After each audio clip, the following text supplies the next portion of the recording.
ജസ്പാലിന് കിട്ടിയ പെണ്ണിനെ കണ്ടില്ലേ? ശരിക്കും അവൻ ഭാഗ്യമുള്ളവൻ. അവരെത്ര നല്ല ജോഡിയാണെന്ന് നോക്ക്. എത്ര നല്ല ദിവസങ്ങളായിരുന്നു അത്. എപ്പോഴും സന്തോഷവും സമാധാനവും മാത്രം. ഞാൻ സ്വർഗത്തിലെത്തിയെന്ന് തോന്നിയ ദിവസങ്ങളായിരുന്നു അതെല്ലാം.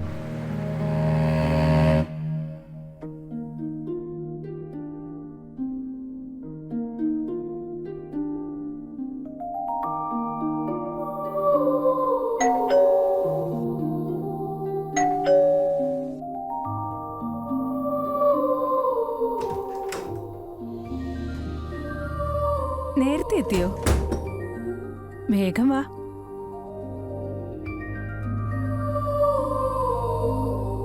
ഒരു കാര്യം അറിയോ, ഇന്ന് ഓഫീസിൽ സമാധാനം കിട്ടിയതേ ഇല്ല. രാവിലെ തന്നെ നിന്നെ ഓർമ്മ വന്നു. സത്യമാണോ? എന്നെ ഒരുപാട് മിസ് ചെയ്തോ?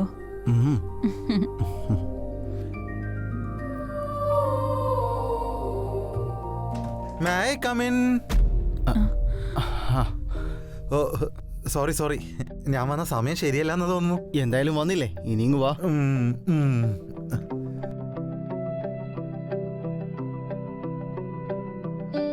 ഞാൻ രണ്ടുപേർക്കും ചായ എടുത്തിട്ട് വരാം.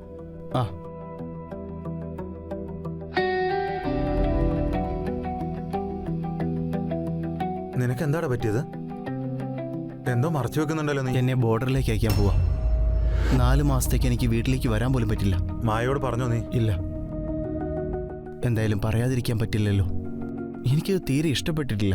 ഏയ്, ഇത് പാർട്ട് ഓഫ് ദ ജോബ് അല്ലേ, നമുക്ക് വേണ്ട വെക്കാൻ പറ്റില്ലല്ലോ.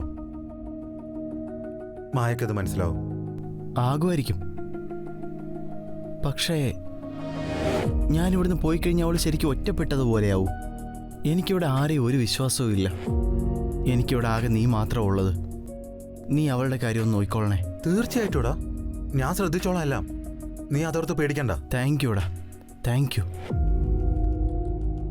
ഇതാ രണ്ടുപേർക്കുള്ള ചായ.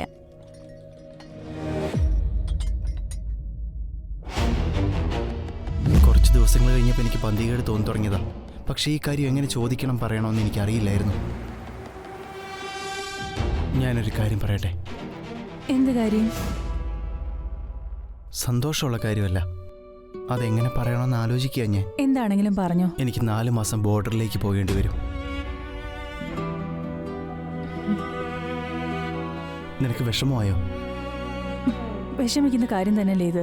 നീ 4 മാസത്തേക്കാ ഇവിടുന്ന് പോകാൻ പോകുന്നത്. നീയില്ലാതെ ഞാൻ എങ്ങനെ ജീവിക്കാനാ? അതാ ഞാനും ചിന്തിച്ചത്.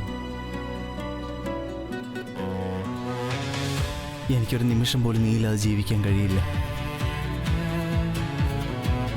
ഞാൻ നിന്നെ ഒരുപാട് മിസ് ചെയ്യും.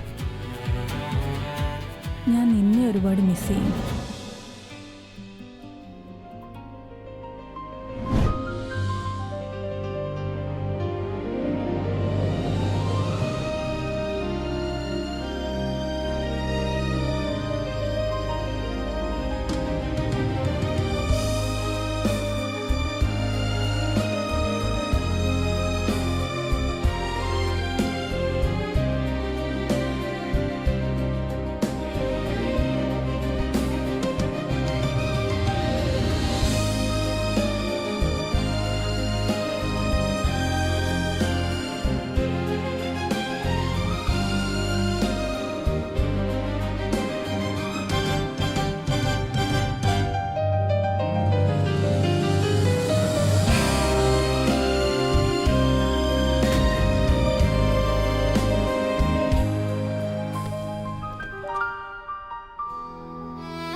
ഫുഡൊക്കെ കഴിക്കണം. നീയും. ജയ്സൽ, പോവാം. വണ്ടി വന്നടാ. വന്നേ, ലഗേജൊക്കെ ഞാൻ എടുത്തോളാം. വാ.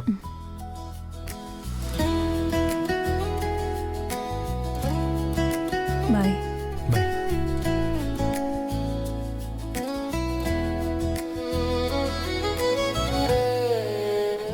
സമ്മർ മുഴുവൻ എൻ്റെ ഡ്യൂട്ടി ബോർഡറിലായിരുന്നു.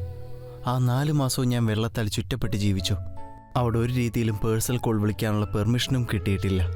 അതുകൊണ്ട് മായയുമായിട്ട് എനിക്ക് സംസാരിക്കാനും കഴിഞ്ഞില്ല. ബോർഡറിൽ നിന്ന് ഒരുപാട് ദൂരെയായിരുന്നു ഞങ്ങൾ ഡ്യൂട്ടി ചെയ്തിരുന്നത്. ബോർഡറിലേക്ക് എത്താറായപ്പോഴേക്കും ഞങ്ങൾക്കുണ്ടായിരുന്ന ടെൻഷനെല്ലാം അവസാനിച്ചു. 4 മാസം വർക്ക് ചെയ്തതുകൊണ്ട് എനിക്ക് 3 മാസം ലീവും കിട്ടി. അങ്ങനെ എനിക്ക് കുറച്ച് നാളിന് ശേഷം മായയെ വിളിക്കാനും പറ്റി. പക്ഷെ എനിക്ക് ലീവ് കിട്ടിയ കാര്യം ഞാൻ അവളോട് പറഞ്ഞില്ല. ഹലോ മായ, സുഖമല്ലേ? നീ എപ്പോഴാ വരുന്നത്? നീ ഇല്ലാതെ എനിക്കിവിടെ ജീവിക്കാൻ കഴിയുന്നില്ല. ഇനി 1 മാസം കൂടിയല്ലേ ഉള്ളൂ. ഈ 3 മാസം പോയതുപോലെ ആ 1 മാസം അങ്ങ് പൊയ്ക്കോളൂ. നീ ഇല്ലാതെ ഇവിടെ ജീവിക്കുന്നത് എന്ത് കഷ്ടപ്പാടാന്നറിയോ? നിനക്കൊരു കാര്യം അറിയോ? ഓരോ നിമിഷം ഞാൻ തള്ളി നിൽക്കുന്നത് കഷ്ടപ്പെട്ടിട്ടാ. എനിക്കും അങ്ങനെ തന്നെയാ. പക്ഷെ എന്ത് ചെയ്യാനാ, ഡ്യൂട്ടി ചെയ്യാതെ പറ്റുമോ? നമുക്ക് ഒരുമിച്ച് സന്തോഷമായിട്ട് ജീവിക്കാനുള്ളതല്ലേ. ഞാനവിടെ വന്നു കഴിഞ്ഞാൽ നമുക്ക് 2 പേർക്കും സന്തോഷമായിട്ട് ഇങ്ങനെ പറന്ന് നടക്കണം. അതാണ് എൻ്റെ ആഗ്രഹം. നീ ഒരു കവിയെ പോലെ സംസാരിക്കുന്നത്. എന്ത് ചെയ്യാനാ, എനിക്കിവിടെയല്ലേ ഡ്യൂട്ടി. പിന്നെ നിന്റെ പ്രണയം എന്നെ പാറിപ്പറക്കുന്ന ഒരു പറവയാക്കി മാറ്റിയിട്ടുണ്ട്. ഓക്കെ, ഒന്ന് വേഗം വാ. By dear, love you. Okay love you, bye bye. ഞാൻ മായയോട് ഒരു കാര്യവും പറഞ്ഞില്ല. വീട്ടിലേക്ക് ചെന്ന് അവൾക്ക് സർപ്രൈസ് കൊടുക്കണമെന്ന് ഞാൻ കരുതിയത്. എങ്ങനെയെങ്കിലും വീടെത്തിയാൽ മതിയെന്നായിരുന്നു എനിക്ക്.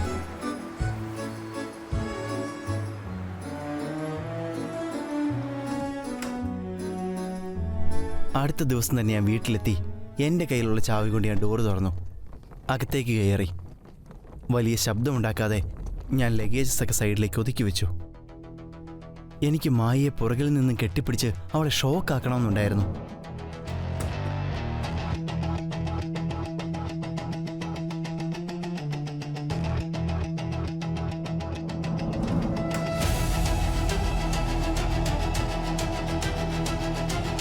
നമ്മുടെ പക്കൽ ഇനി 1 മാസം കൂടി ഉള്ളൂ. അടുത്ത മാസം ജെസ്സി തിരിച്ചു വരുമെന്നാ പറഞ്ഞേ. നീ എന്തിനാ അതിന് ടെൻഷൻ ആവുന്നേ? അവൻ വന്നാൽ തന്നെ അധികം കാലം നിൽക്കാതെ തിരിച്ച് ഡ്യൂട്ടിക്ക് പോവുമല്ലോ. പിന്നെ അതിൻ്റെ ഇടയിൽ ഒളിച്ചും പാത്തും കാണുന്നതിന്റെ സുഖം ഒന്ന് വേറെ തന്നെയല്ലേ. നീ ആ പറഞ്ഞത് ശരിയാ. കട്ട് തിന്നുന്നതിന്റെ സുഖം അത് വേറെ തന്നെയല്ലേ.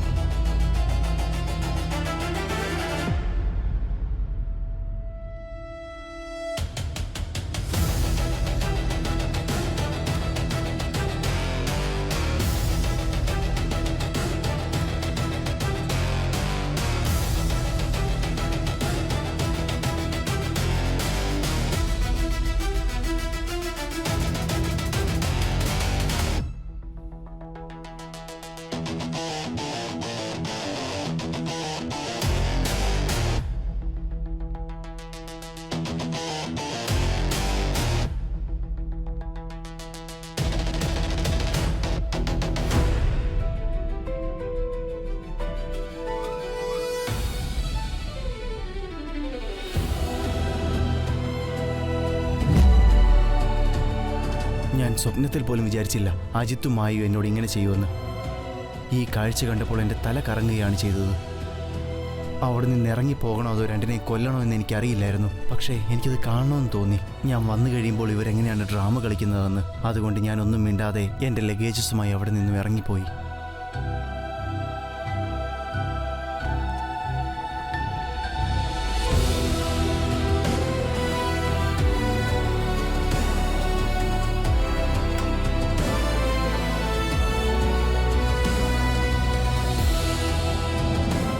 വേദനകളെല്ലാം സ്വയം നിയന്ത്രിച്ച് ഡോറിന് പുറത്തേക്ക് ഇറങ്ങി. എന്നിട്ട് ബെല്ലടിച്ചു. കതക് തുറക്കാൻ ലേറ്റ് ആകുമെന്ന് എനിക്കറിയാമായിരുന്നു. അങ്ങനെ തന്നെയാണ് സംഭവിച്ചത്. അകത്ത് അവർ 2 പേരും കൂടി സുഖിക്കുകയായിരുന്നു. അവർക്കത് അവസാനിപ്പിക്കാൻ കുറച്ച് സമയം വേണ്ടി വരുമല്ലോ.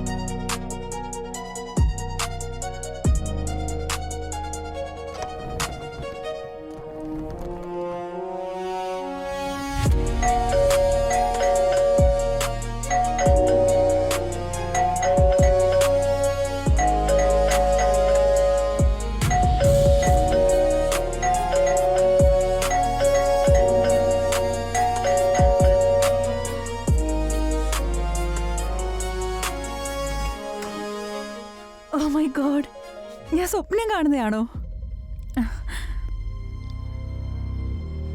നീ സത്യത്തിൽ എന്നെ ഷോക്കാക്കിയിരിക്കുക. ഇപ്പൊ വന്നത് എന്തായാലും നന്നായി. ഒരു മാസം കൂടെ കഴിഞ്ഞിരുന്നെങ്കിലേ എന്റെ ശവം നീ കണ്ടേനെ. അതുകൊണ്ടല്ലേ നേരത്തെ വന്നത്? വാതിൽ ഉറക്കാൻ എത്ര ലേറ്റ് ആയത്? ഞാനിവിടെയൊക്കെ ക്ലീൻ ചെയ്യുമായിരുന്നു. ഞാനോർത്തു അജിത്ത് തുറക്കുമായിരിക്കുമെന്ന്.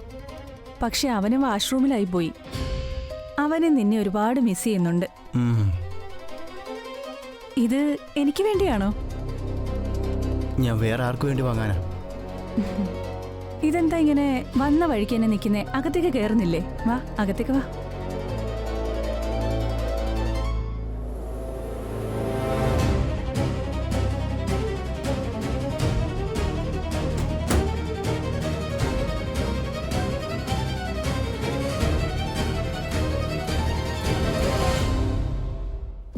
എനിക്ക് വേണ്ടി എന്ത് ഗിഫ്റ്റാ കൊണ്ടുവന്നിരിക്കുന്നത്?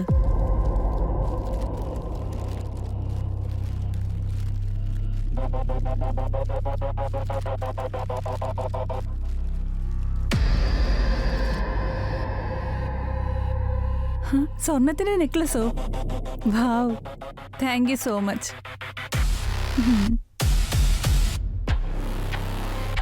ഞാൻ സ്നേഹത്തോടെ വാങ്ങിയതാ. എന്റെ കൈ കൊണ്ട് ഇട്ട് തരണമെന്ന് ഞാൻ ആഗ്രഹിച്ചത്. അപ്പോ നിനക്കിട്ട് തന്നൂടെ? ആ സമയമൊക്കെ കഴിഞ്ഞു പോയില്ലേ? ഒരുപാട് ലേറ്റ് ആയല്ലേ? ഞാൻ നിനക്ക് വേണ്ടി നല്ല ചൂടുള്ള ചായ ഉണ്ടായിക്കൊണ്ടുവരാം.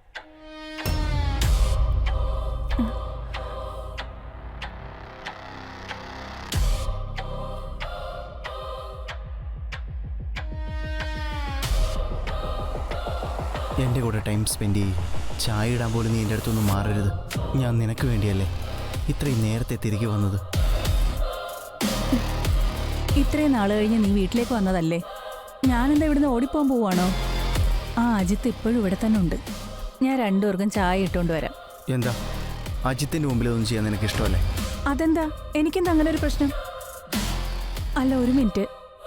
നിന്റെ സ്വഭാവത്തിന് എന്തോ ഒരു മാറ്റം ഉള്ളതുപോലെ. മനുഷ്യർക്ക് മാറ്റം ഉണ്ടാവില്ലേ? എപ്പോഴും ഒരുപോലെ ജീവിക്കാൻ ആരെ കൊണ്ട് പറ്റില്ലല്ലോ. ജെസി, നീ എത്തിയോ? എത്ര ദിവസമാണ് നിന്നെ കണ്ടിട്ട്. എടാ, നിന്നെ ഞങ്ങൾ ഒരുപാട് മിസ് ചെയ്തോടാ. ഇരിക്കി.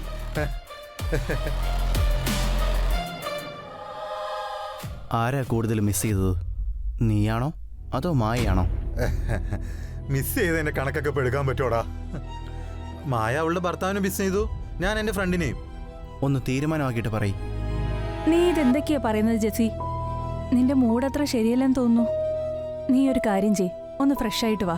ഞാൻ നിനക്കുള്ള ബ്രേക്ക്ഫാസ്റ്റ് ഉണ്ടാക്കി തരാം. അതെ, നിങ്ങൾക്ക് രണ്ടുപേർക്കിടയിൽ ഞാനൊരു കട്ടുറുമ്പാവാൻ നിൽക്കുന്നില്ല. ഇനി ഞാൻ പോയേക്കാം. ഇരിക്കേ.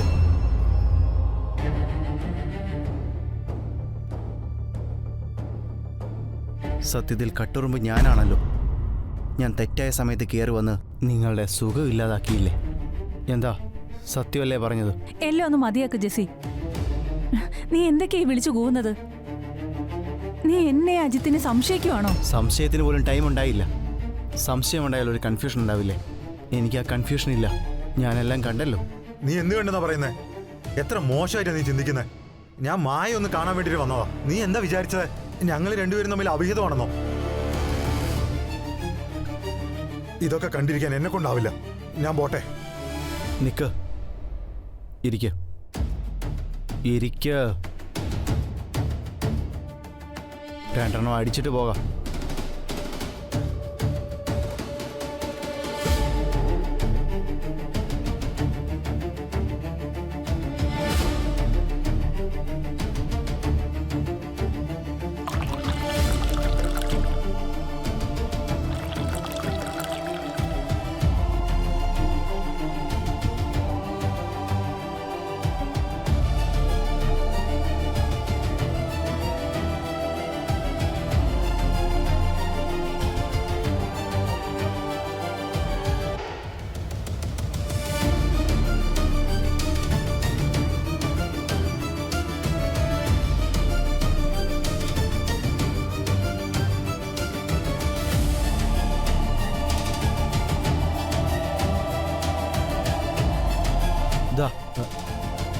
ഇത് കുടിക്കുക.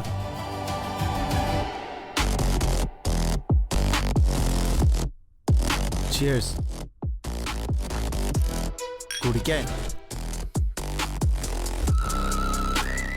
ഞാൻ പോയിട്ട് വരാം. ഏയ് അവിടെ ഇരിക്കേ. ഇവിടുന്ന് രക്ഷപ്പെടാന്ന് രണ്ടും കരുതണ്ട. മര്യാദയ്ക്ക് അവിടെ ഇരിക്കേ. ഇരിക്കാൻ. നീയും ഇരിക്കേ. ഞാനെല്ലാം നേരിട്ട് എൻ്റെ കണ്ണുകൊണ്ട് കണ്ടതാ, കേൾക്കുകയും ചെയ്തു. അതായത് ജെസ്സി വന്നു കഴിഞ്ഞാൽ കട്ട് തിന്നണമെന്നല്ലേ പറഞ്ഞത്? മര്യാദയ്ക്ക് നിങ്ങൾ രണ്ടുപേരും തമ്മിൽ ബന്ധമുണ്ടെന്ന് എൻ്റെ മുഖത്ത് നോക്കി സമ്മതിക്ക്. പറയാൻ. ഇല്ലെങ്കിൽ രണ്ടിനെയും കൊല്ലാൻ എനിക്ക് യാതൊരു മടിയും ഉണ്ടാവില്ല. എന്നോട് ക്ഷമിക്കണം ജെസ്സി. ഗുഡ്. ഇനി ഈ കഥ എവിടുന്ന തുടങ്ങിയെന്നും കൂടെ പറഞ്ഞേക്ക്. നിങ്ങളുടെ ഈ വൃത്തികേട് തുടങ്ങിയിട്ട് എത്ര നാളായി? ജെസ്സി, സത്യം പറ, എന്നെ പറ്റിക്കാൻ നോക്കണ്ട.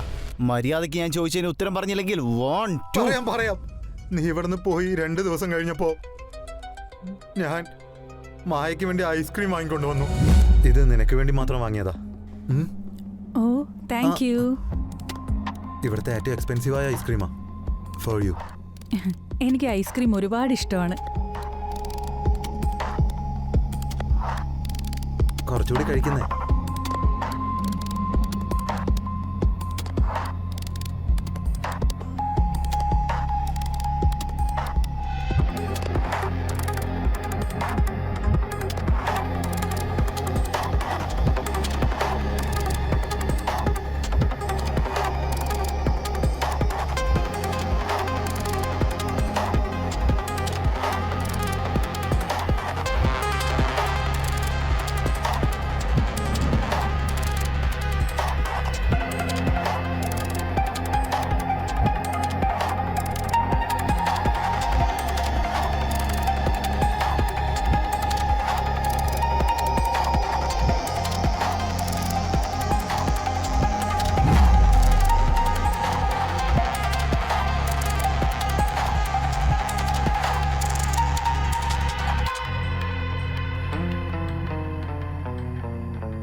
ഇതാണല്ലേ ഐസ്ക്രീം കൊണ്ടുണ്ടായ പ്രണയം. ഇനി എനിക്ക് നിങ്ങൾ രണ്ടുപേരുടെയും ലൈവ് കാണണം. എങ്ങനെയാണ് ചെയ്യുന്നത്, എന്തൊക്കെയാണ് ചെയ്യുന്നത്, ഞാനൊന്ന് കാണട്ടെ. വേഗം. മര്യാദയ്ക്ക് ഞാൻ പറയുന്നത് പോലെ ചെയ്തില്ലെങ്കിൽ കൊന്നു കളയും ഞാൻ രണ്ടിനെ. ഇവിടെ സീനുണ്ടാക്കരുത്. മര്യാദയ്ക്ക് ഞാൻ പറയുന്നത് പോലെ ചെയ്യും.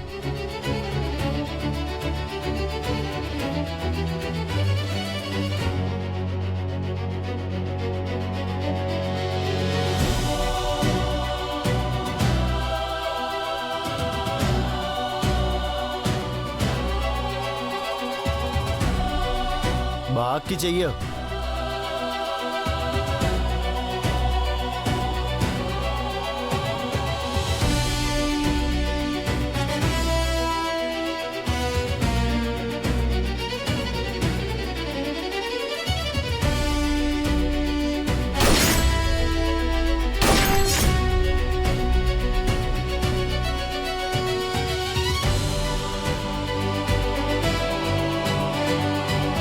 ജസ്പാൽ സിംഗ് തൻ്റെ ഭാര്യയെയും ഭാര്യയുടെ കാമുകനെയും വെടിവെച്ചു കൊന്നു. ഞാനിപ്പോൾ ആലോചിക്കുന്നത് മായയെപ്പോലൊരു പെണ്ണിനെ ഞാൻ എന്തിന് ഇത്രയധികം സ്നേഹിച്ചു എന്നാണ്. അതിനുത്തരം ഒന്ന് മാത്രമാണ്. അതായിരുന്നു ദൈവം കാത്തുവെച്ച വിധി.